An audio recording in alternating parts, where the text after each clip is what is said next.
What is up, and welcome to the Beyond the Arc with Brandon Silver's 2023 SEC football preview. As always, I am your host, Brandon Silvers. If you're watching on YouTube, we're doing these a team at a time to make the videos less husky and easier to watch. If you're listening on Apple Podcasts or Spotify, you are getting the full preview all at once because you have a pause button. Now, you should subscribe to both video and audio by checking the show notes or searching Beyond the Arc with Brandon Silvers so that you don't miss anything, such as the video-only, most entertaining weekly college football pick'em show in the history of the world, Brett's Bets. Speaking of Brett's Bets, I am joined today by the man himself, Brett Gosnell, to help me break down these SEC teams. Brett, let's get into it. The Florida Gators, 6-7 last year, 3-5 in the SEC, lost to Oregon State in the Las Vegas Bowl.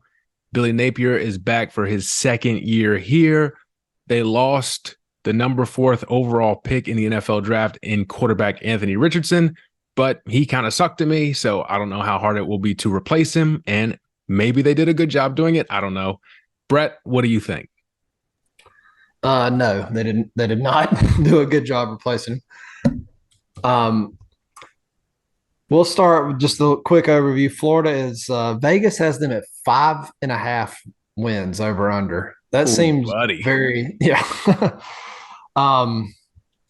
I'm always interested in Billy Napier because we were very, very close to hiring him ourselves. Went with Shane Beamer correctly, it seems. Jury's still out, but Napier, known as a huge staff builder. I think he has like twice as many coaches on staff as any other coach in the conference. Did not work out for him in year one, however, and Vegas is not expecting it to improve a whole lot in year two.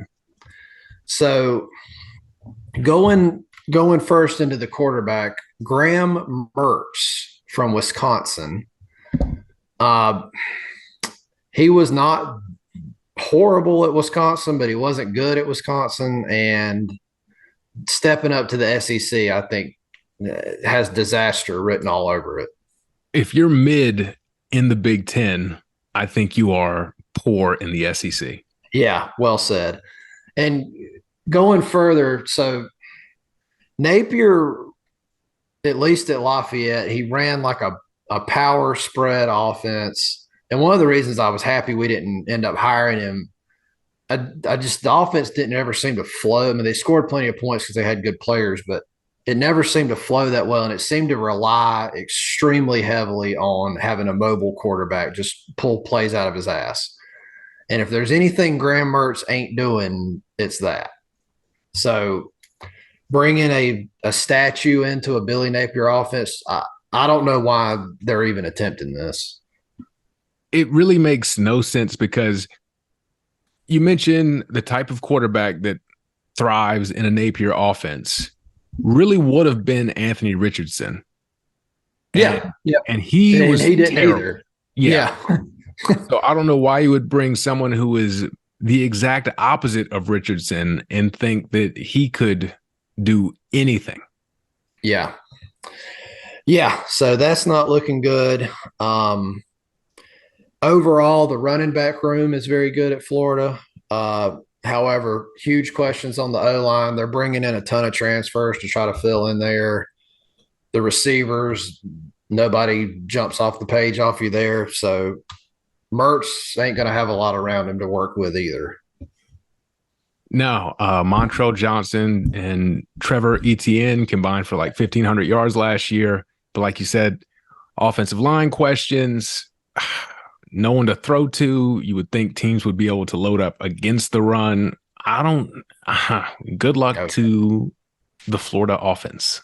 Yeah. And good luck to Graham Mertz just surviving. Does anything get better on the other side of the ball, or? So they're bringing in very interesting hire here. They're bringing in a 29-year-old defensive coordinator, Austin Armstrong.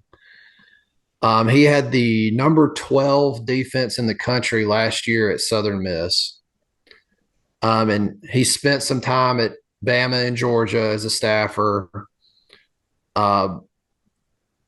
He's, obviously 29. He's thought of as a whiz kid, wunderkind type of guy. And he's Florida's third defensive coordinator in 3 years. So, they're hoping they get it right with him.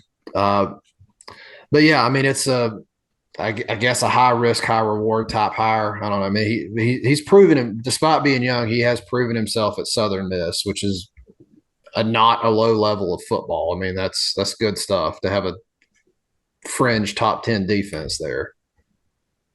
Yeah, and either way, I don't know if they can do anything with the schedule they've got.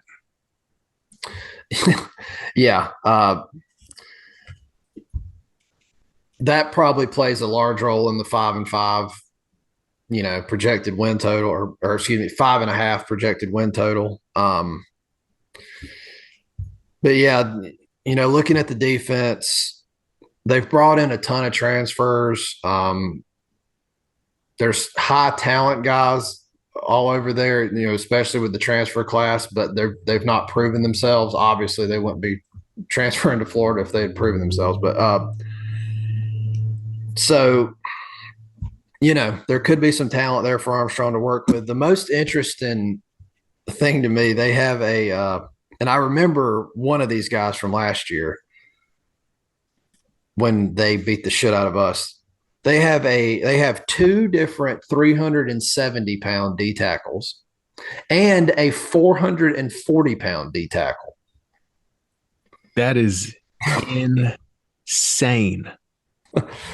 Yeah, I can't remember which of these guys it was, but there was a play last year.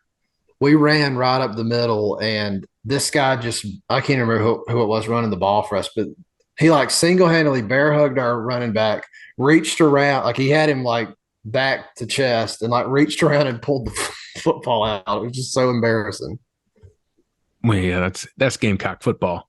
If you don't like that, you don't like Gamecock football.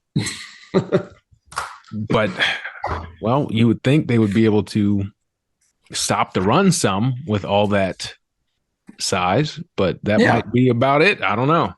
Yep. I mean, they open up at Utah, who won the Pac-12 last year. That's going to be tough, especially if their quarterback is back and healthy. Playing Tennessee isn't as easy as it's been for Florida in past years. They have to come play us. Yeah. Georgia in Jacksonville, at LSU, and at Florida State. Yeah, that's brutal. They beat Utah last year, but that's a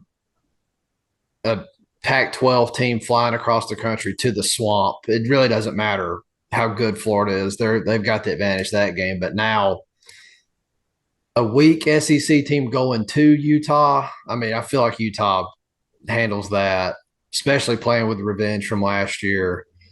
And we made it our homecoming, right? Yep.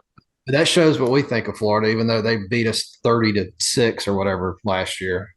Yeah, exactly. So if we're feeling that bold, then I don't know, Gators. And it just kind of feels like a team that if they're bowl eligible and can do well enough to keep kids here, then they've won. Yeah. Yeah. I mean, 6-6 with that schedule would be good for them. But I don't think the fan base is going to view it that way necessarily. No, but sucks to suck. That's your fault. Yep. And hopefully, if they keep the kids too, then this schedule will pay dividends next season. But man, rough start for Billy Napier.